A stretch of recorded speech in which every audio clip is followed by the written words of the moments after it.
Welcome back, everyone. A long-awaited return of Unisharks podcast Hey. with with my guys. I'm Hammerhead. I forgot my name. Lemonhead and Mako Lemon Shark. It has been too long, huh? Yeah. I mean, we've been busy with things like we always say every time we record, and you guys have gone different shifts and everything, and so I'm we're worried that we're gonna say each other's names, but oh well, if it happens, it happens. I don't really care anymore to this point. All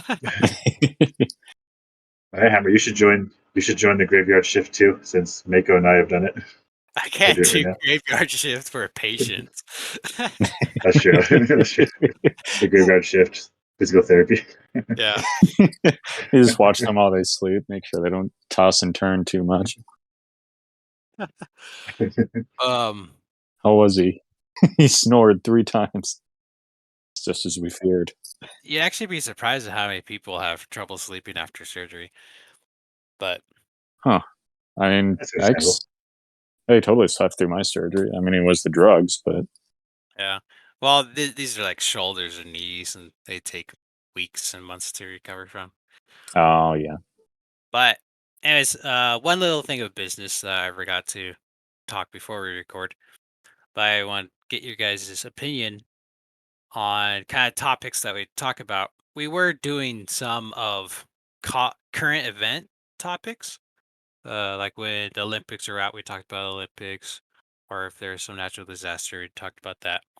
Yeah. Uh, I was wondering if you guys wanted to try focusing on topics that are not time, not restricted in a sense, but current time topics. So stuff that's happening at the now. Because like the topics that we all chose today are very easy topics that you could listen to anytime.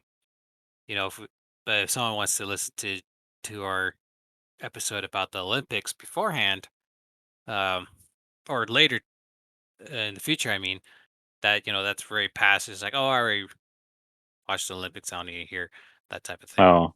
Yeah, it's kind of irrelevant by then. Yeah, Hmm. Well, I could probably do a mix of both. guess it just really depends what's happening. Yeah. 'Cause, I mean, I was just watching there's kind of YouTube news channel I follow called Young Yi. So, and he had posted a video today talking about the mixed reaction to the Last of Us remake. So, and I was like, well, this is gonna, well, I'll probably never watch it again, but it was still fun to listen to in the moment. Yeah, yeah, because I was just thinking about that. So it's more for the 3 listeners. We love you guys. Um, that you don't feel like you don't need to listen to something because it's already passed. You know. Uh, But all right, that was just a question for you guys. But anyways, let's go start with the meme of the week. And Lemon Shark, would you like to describe it since you were the Yeah, one that shared it? yeah, definitely. Let me find it really quick. So I came across this meme that says, so it shows 2 planets, Saturn and Jupiter, and how to describe it. So the caption says Jupiter and Saturn watching you blame them for acting like a son of a gun yesterday, and it just the looks on their faces are just really funny to me. I can't. Do you know which memes those are from? Those Yeah, people? yeah. Well, those are old memes. Those are like 2013. But it's the Yeah, girl. It's the girl that's giving like the "Are you serious?" face, and yeah. the other girl that's giving like "What?" and she has like her hands up with the palms up. It, everyone will recognize them once they see it. We'll share it, of course, like normal, but yeah. can't think of the right names right now. Yeah, I think I liked it a lot because it's really funny watching memes and stuff, making fun of people who like use the planets and astrology to like blame stuff or excuse all their behavior. It's like, oh, I'm a Gemini, or I'm an asparagus, whatever, you know. I'm an asparagus. I actually am a Gemini. Thank you. I have no idea what it means, but I just think it's funny. I just think it's funny people make fun of it. And there's also like there's other memes in the same category where it's like racist people reacting to like versus like people who judge you by what year you're born. Just I like that. Making fun of that demographic, I guess.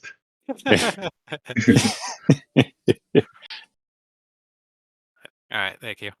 All right, so we'll start off with my topic first, and then we'll go from there. So my topic is there like a series, a book, movie, game series that you just wish they explained more or showed more of their world? Whether it was just, past history before the series started, or you seen books or runes or something that describe the history of the past events or the characters or whatever. And what would that be? Hmm. For me, I was just thinking it'd probably be Kingdom Hearts. Mhm. I mean, they're already filling in pretty much everything. They just announced another mobile game that's going to take place in the distant past, just like the last one did, and probably explain more of like the old Keyblade wielders and how they came to be and all that stuff. How everything got, you know, messed up and ended in a Keyblade war. I know that Union Cross kind of dived into it, but even though I played that game, I never finished it. I ended up having to delete it because it was just taking up too much memory on my phone. So, but there's still like so much stuff that's not explained. And I mean, some of it I don't mind. They don't have to explain where the Keyblade came from and stuff like that. But there's still just, it looks like thousands of years of history they haven't dived into yet. Like, in the third one, the opening cutscene and the final battle with the boss take place in this world called Scala ad Caelum. And like the design is incredible. I mean, it's Final Fantasy, so of course, the environments are always really well done, but this one really stood out to me. It's just these islands, or these island cities connected by gondolas, and there's giant windmills powering everything. And then it turns out there's an underside. There's like each island has like more buildings on the underside of it extending into the ocean. So, even underwater section, it's like, well, what's the deal there? Do people live there? Is it just a working place? Is it kind of like Snowpiercer, where one half is really prosperous and then the undesirables live, underwater? I mean, I kind of doubt that because it looks too wholesome. But anyways, yeah, just all this stuff I'm curious about that they're probably never going to address because it's just not that important. It's important to me, but it's just me. Yeah. Well, to be honest, I actually would like to know where the first Keyblade came from, but Yeah, I that's think me. yeah, if I remember right, there's some weird little phrase like the light that was born in the hearts of children became a weapon against the darkness or something like that. I'm still like, was there a first Keyblade, or who was the first wielder? And like you said, it'd be interesting to find out. Yeah, definitely. For me, there's this one show I've recently started on Netflix called Love, Death, and Robots. Oh, Um, yeah, I wasn't sure how it was going to work because each episode's like 10 to 15 minutes long, but somehow it just like works so well. And like almost every single episode, I'm like, dang, I want to see this like turn into like a series or like, have like a whole movie just like based off like this one story they've made. But the two that stands out to me the most. There's two episodes. The first episode I'll talk about there's one episode of like the cyberpunkish type of world where it's a futuristic setting and they're all Irish, speak like they all have Irish accents, and The main plot is that there's like these type of cage fighters where like people have their own like monster that they grow and breed, and then they have like a neural uplink where they like take control of the monster, and then they duke it out with another monster. I'm not sure if I did it justice, but that was really cool. Like seeing like that concept and like um, and whatnot. And another episode that I really like. So they're all animated in this really cute animated style. It's like these farmers in like the southern farmer place, but they have alien invasions every once in a while, and so the farmers have to like get in these type of mech mission robot things and have to like fight off the alien invasions every once in a while, and that What? was just really cute. And It's really cute. That sounds really cool. yeah, it's really cute, really cool. I don't know, I was like, dang, I want to see this into like a TV show and like see these characters like do more stuff. It's like 10 to 15 minutes too. I'm like, dang, how did I get so invested in a 10 to 15 minute video story? But And what's it called? it's called Love, Death, and Robots. I can't remember the name of the episode, but let me look it up. Yeah, I haven't seen any of Love, Death, and Robots, but I've heard it's pretty good. Yeah, I really like them.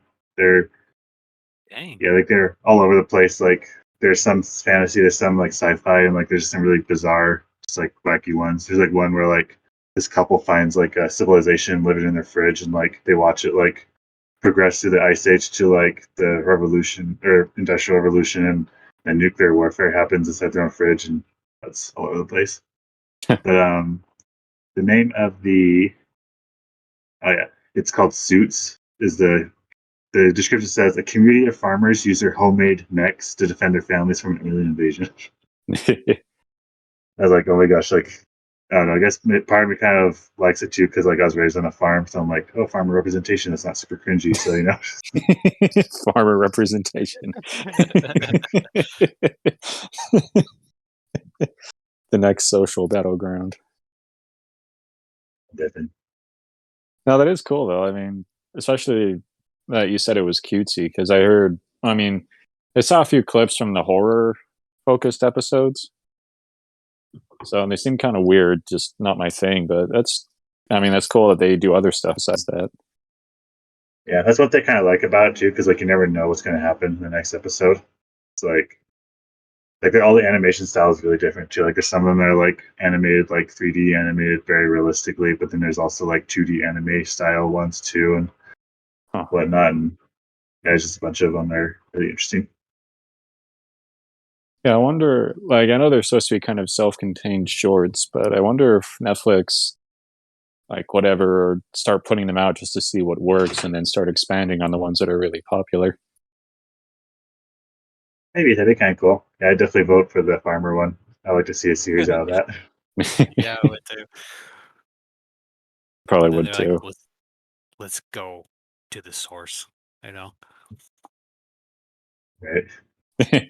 Let's hire farmers. Lemon, your time has come. So when I was You- what? I was about to ask you if you remembered which anime series you're thinking about. Yeah, I was just about to explain that. Yeah, when I thought of this prompt 3 days ago, I had something in mind, but I can't remember what I was looking at, whether it was reading a manga or playing a game. Because I just recently went on a family trip for my brother's wedding, and to by the time I brought my 3DS, which I literally had to dust off, and then I was trying to figure out what game to play, and I I remembered I bought Legends of the Spirit Tracks, which I haven't touched since I bought it, and so I decided to play that. And I'm assuming they'll go into more detail later in the game because I'm only probably like a third of the way through. And but there's a different people that's on the island because this takes place after Phantom Hourglass, which takes place after Wind Waker. So it's chronological in in that sense from the 5 different branches that it breaks into. Yeah. Well, technically 3. But anyways, and that main priority of that game is trains and music, of course. That's pretty typical of the Zelda series. But like there's this ancient people where there's only like 5 of them that you know of. There might be more later in the game. I'm sorry for the people who've already finished it. And maybe they are will go back into the past, but they're pretty notorious. They always put in like a race and then they don't really explain where they came from. Why do they have this train technology or for example, and it's like, well, I want to know more. Huh. But then again, Zelda's been pretty good about it with their like anthologies and their books that cover those type of topics. But yeah. Now, Legend of Zelda has a few mystery civilizations, don't they? Yeah. 'Cause then there's also like the ancient Sheikah from Breath of the Wild. Yeah. I mean, they're supposed to be from the history of the first Sheikahs and Skyward Sword, but then there's just a bunch of empty history. Well, I think I remember they said in the game that I guess the king tried to wipe them out and there was a civil war or something. Yeah. Okay. Yeah, I think that was before Ocarina of Time. They kind of talked about that. And that's why like Link's mom went to the Kokiri or Kokiri, whatever you want to say, Oh, yeah. forest and left Link there. Very interesting stuff, but unless we delve into extra things, they don't really explain it.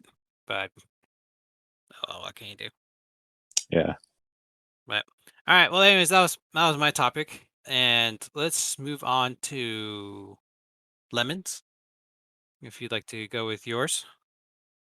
Yeah, definitely. So my topic was, how do you feel about spoilers, and do you feel like they ruin a story for you? Um, I guess I'll go first. The reason why I was thinking about this is because I've been getting into comics a lot recently, and I found myself kind of just like scrolling through, like the comic, just kind of like picking up bits and pieces here and there ahead of the story where I'm at in the book, and I find myself almost like enjoying that more than like seeing through and reading it. I find myself like motivated to like continue reading it. So in a way, for me, spoilers have given me like a motivation to like continue forward and to like find out. I think part of it is that depends on the type of spoiler you see. Like maybe if it's like a mystery story you're reading, then you don't want spoilers. But um, if you see something interesting happening, it kind of like motivates me to um, keep reading to get the context of the spoil. I guess like if you just see something but have no context, then it makes me want to like it makes me more intrigued in the story and more wanting to get into it. But I was just wondering what you guys' thoughts are on that. Yeah. So I'm kind of the same boat. It depends what type of spoiler it is and how long is the series. So, for example, the Kenobi show, I still haven't seen it. Um, but like the people that do vivid and super descriptive reviews of the episode that just came out like an hour ago, it's like, guys, come on, can you not wait at least a day? Like you ruined the whole episode. It's like, oh great, well what's the point of watching it now? Versus um I just had it in mind. I guess like One Piece that everyone knows about, right? Mhm. If someone's like, "Oh yeah, this fight happened and he totally whipped his butt and blah blah," I was like, "Okay, yeah, that's fine, but I'll have to watch 500 episodes to catch up." And so I'll probably forget about the spoiler. Or two, um, like you were saying before, Lemon, it's the journey that matters, not the destination. Yeah. But then I was also thinking about, like, for me personally, I tend to spoil myself pretty badly. Like, if I find a show that I find interesting or there's a character, like, there's Bleach popping up in my Instagram feed. I've watched like 10 episodes of it like 15 years ago. And I haven't watched any of it since. But now it's gone like a reboot or sense, or they're continuing the story. And these clips are showing up. I have no idea who these characters are, but they show the names. And so I'll Google it, read the wiki, and then I find like their whole life story, and, like what happens to them, who kills them, or if they do die, um, what did they do before, and everything, who did they do to this and that, and, like it totally ruins that journey to it. But I still find myself wanting to watch it. So, um, it really depends on context. Sometimes spoilers want me to even do it. Like, I remember the clip that I showed you of Demon Slayer, um, where he in the episode 19, I believe, the first season, where he fights the spider dude, and I just showed you that one clip, and then we started watching the show. Yeah. Um, like I didn't ask you about your personal opinions afterwards. I showed it to you, but you both sounded intrigued, and so we watched it, and we ended up really enjoying it. Yeah, and even our other roommate really loved it, and he doesn't really like anime in general. No, it doesn't. And um, but in that instant, it worked out. So I think it really depends. How many episodes are there? How long has it been out? Or was it? It literally just came out, and people are ruining it for the others. And I'm Yeah. sorry. I'll shut up right after this. But I just remember this video of when it was Harry Potter 6, I think, the one where Dumbledore dies, Yeah. Yeah. and people were driving around like Barnes and Nobles and Hastings or other stores at like midnight because they got the someone leaked the book early, and so people went to like the last pages to find some spoilers, and they would drive around yelling out the window at the midnight releases saying Dumbledore dies on this page, like Snape loved Harry's mom, Oh and my like that goodness. that kind of stuff is just dickish. But anyways, Yeah, that's pretty Yeah. dickish. that's my thing. That's my take. Mm. Yeah. Yeah. There's actually a Deadpool comic about that. Really? Really? Yeah, he was waiting in line wearing, I think it was Hufflepuff robes, like just all ready to buy the book, and someone drove by and did that, screaming, "Snape kills Dumbledore!" And he just fell to his knees and started screaming, "No!" Yeah, I love how Okay. Deadpool's an actual nerd. That's too funny. Yeah. Yeah. Another thought I'd I had say. though. Or go ahead, Oh, go ahead, Mako. You go first. I'll go after. oh, oh, okay. My thought was it depends a little bit on what you enjoy just as a consumer, I guess. Because, there are some people where they absolutely refuse spoilers because for them, the payoff is everything. So, but like you guys said, for me, and I guess for you guys too, it's kind of more about the journey, like how they achieve it. So, I mean, when I used to read books, sometimes I'd skip to the end and just see how, what happens. And I'd be like, oh, no way. So then I I could like never get do that. excited and start reading through it. What's that? I could never do that. Oh, Not no. All right, go on. Sorry. oh, no, you're fine. Um, yeah, I'd be like, no way. So then I'd start like reading through the book as fast as possible, like still enjoying it. Just now I'm more focused and determined to reach that point to find out how they got to it. So I think, like Lemon said, spoilers kind of get me more excited for a show or a book or a movie because if it's done well, then I'm like, well, cool. I can't wait to see how they do that. Because I love good writing. I love seeing the payoff, but I love even more when the payoff is earned. You know, so and I mean, also for me, a lot of the times, like Hammerhead does, I'll spoil things for myself because I'm either too impatient to wait. Like sometimes I'll see a season cliffhanger and I'll be like, no, I'm too anxious about what's going to happen, so screw it. I'm going to spoil it for myself, so I don't have to sit here for another day or whatever thinking about it. And sometimes I just do it because it's kind of my way of seeing if a show or a movie is worth my time. Like I remember I was sitting in the airport getting ready to go home for Christmas break, and this was about the day after Rise of Skywalker came out. So I was looking at the reviews, and they were like, it's not very good. So I thought, well, screw it, let's read the spoilers. So I read through them, and I was like, oh my gosh, that sounds terrible. So I was like, all right, I guess I don't need to see it until my dad asked if I wanted to see it. So, then we went and watched it together, and yeah, it was pretty bad. But yeah, sometimes that's just how I determine if a show is worth my time. Okay. Yeah, I vibe with that.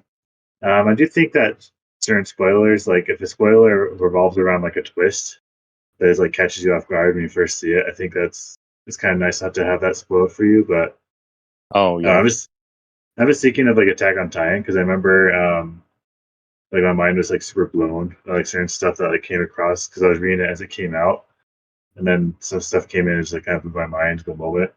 But I feel like maybe it wouldn't have hit me as hard if like I hadn't know if I spoiled beforehand. But lately I've been kind of leaning towards like what you're saying, Mako. Like sometimes the spoilers gives me motivation to continue with the story. Because if I don't know anything about the story and if it just looks interesting to me, like I won't typically read it. Like well sometimes I do, but sometimes I don't. But I do find that if I look through and scroll through some stuff and see some stuff that happens, it like motivates me to continue forward and push forward and get to that spoil. Yeah. Yeah, I guess it depends on everyone's take. But yeah. Well, I like what you said about like it depends on if it's supposed to be a twist because like yeah, if it's supposed to be a big part of the story, this big twist, then I do prefer it if it's a surprise. Like I remember one of our friends showed me what was that? Hercule Poirot, Murder on the Orient Express. So and they do the big twist towards the end when you find out who the killer is, and I was freaking out in the middle of our lounge. I was like, "What? No, no!" Like this, it was great. I was having a great time. So I feel like if it's a mystery, or if it's a sort of "I'm your father" type twist, then yeah, it is best to keep it a secret, so then you can, like you said, enjoy the emotions in the moment.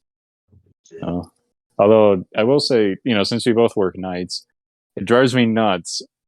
And Kenobi's a good example, and The Mandalorian. But at 3 in the morning, people start posting short clips of what happened in the episode, and I'll be like, "Well, thanks, douche." You know, I can't even blame YouTube because it's just like, "Oh, Star Wars clips. He'll like these." I'm like, "Stop it." Uh, I I got guess it's one thing. It's one thing to be spoiled by someone else, but it's also another thing to spoil yourself. So I guess it depends. yeah, Yeah, like if it's a conscious choice, then it's fine. But if some stupid douchebag on YouTube like, I'm going to spoil this," then it gets really irritating. Like the part where Boba Fett drops a sonic charge on the Imperial prison or whatever.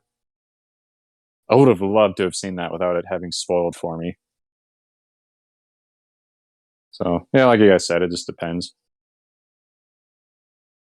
yeah. All That's right. all I have for that topic. Do you have time for one more? I guess really quick.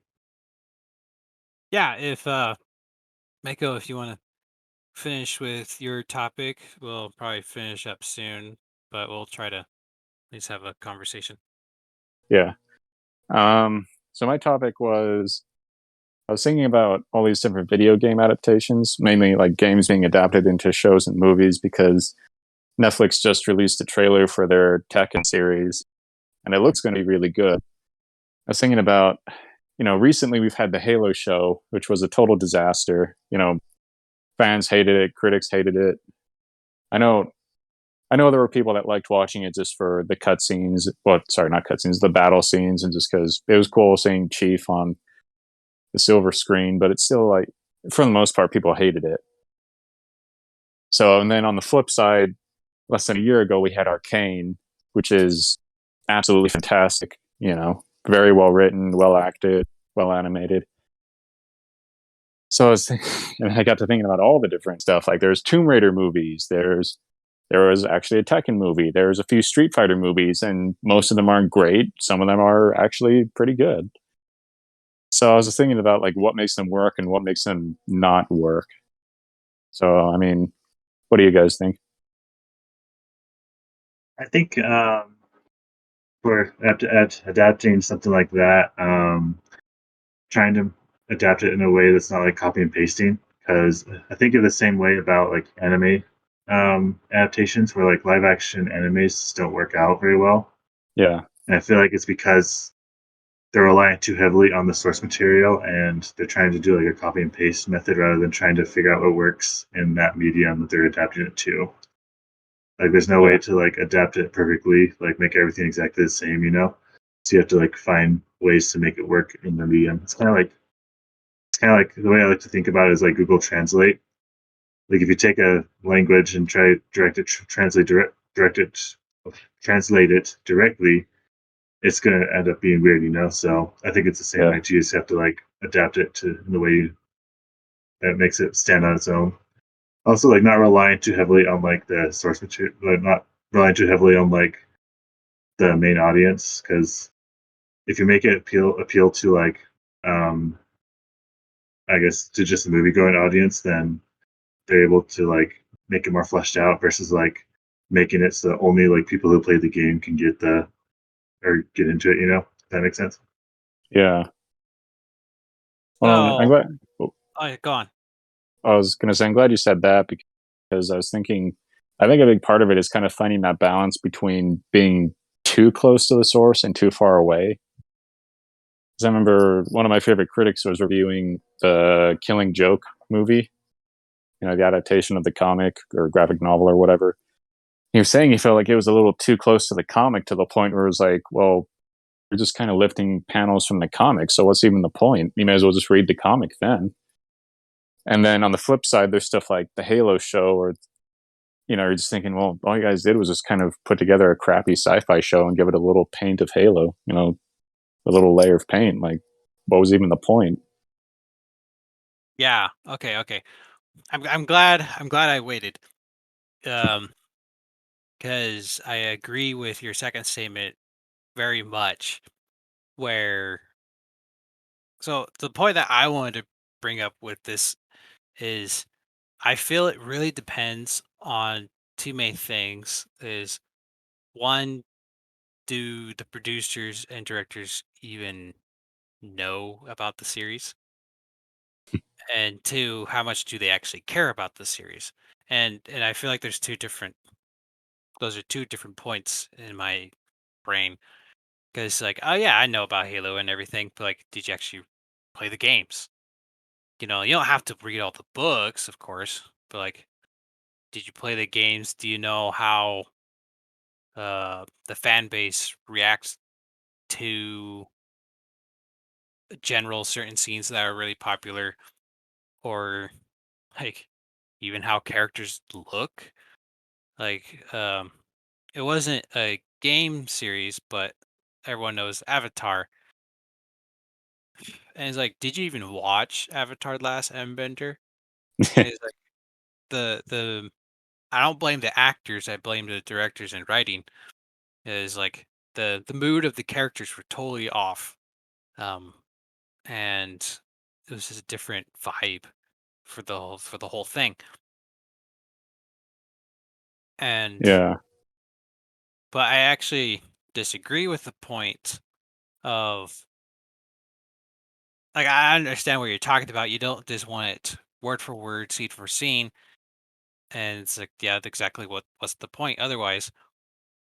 But I like it when they do try to make sure the characters act how they act in the show.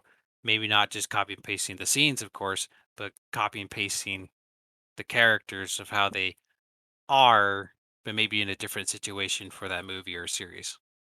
Yeah. Um, like one that we all watched together was the Sonic.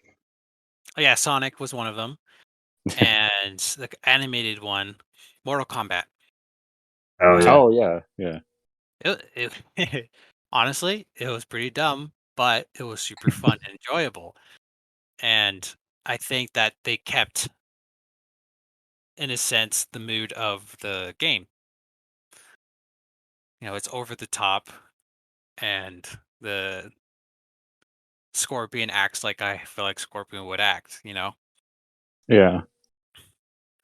But going back to the Sonic one, since you brought it up, there isn't a storyline of the Sonic games, more or less, if we talk about the GameCube, but we kind of ignore those, where Sonic comes to the human world and gets adopted like a dog.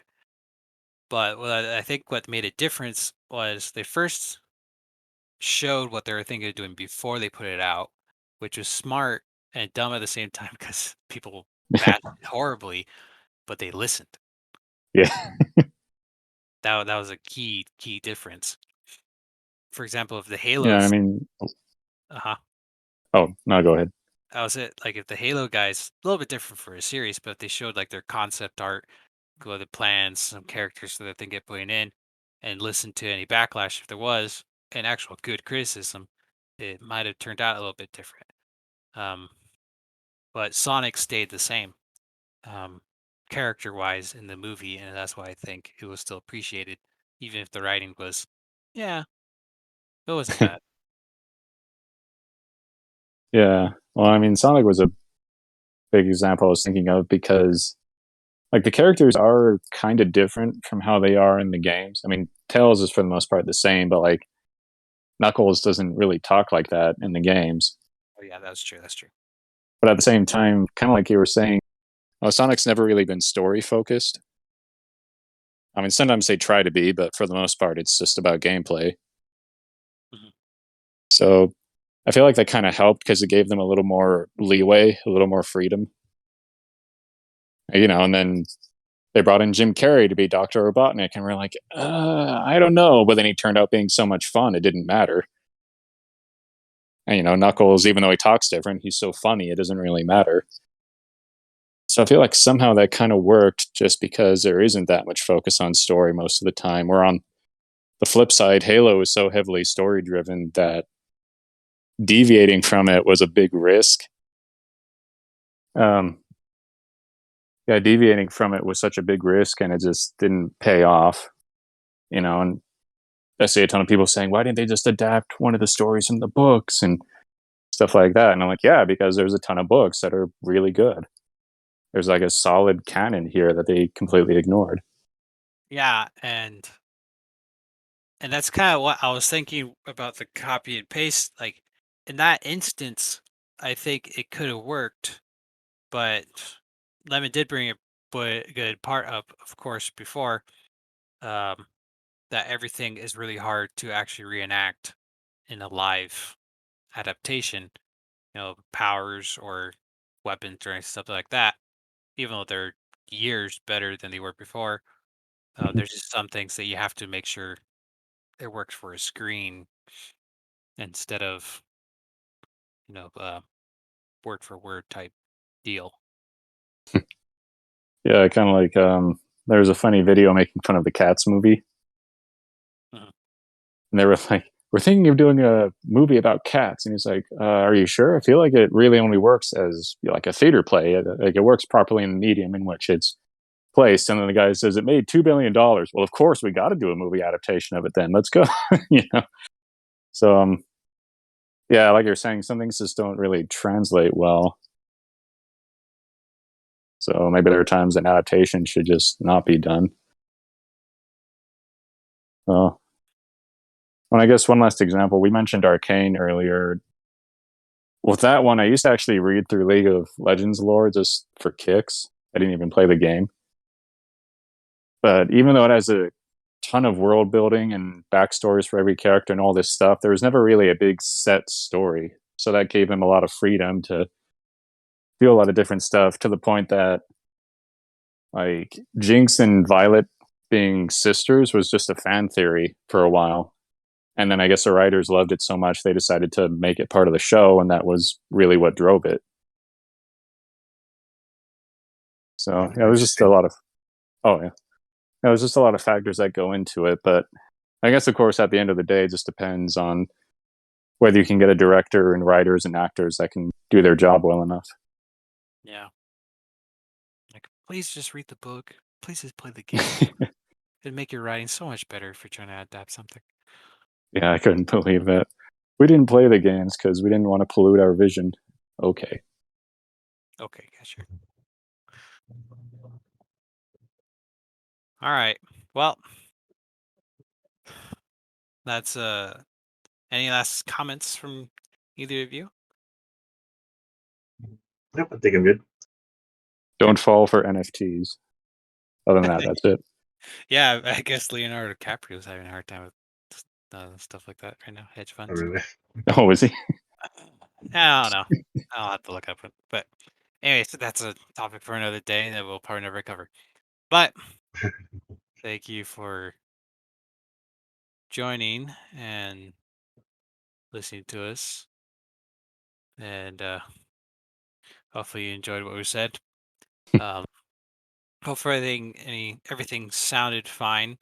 Had to cut out some things and mash them to our best of the ability, but we'll put out the best we can.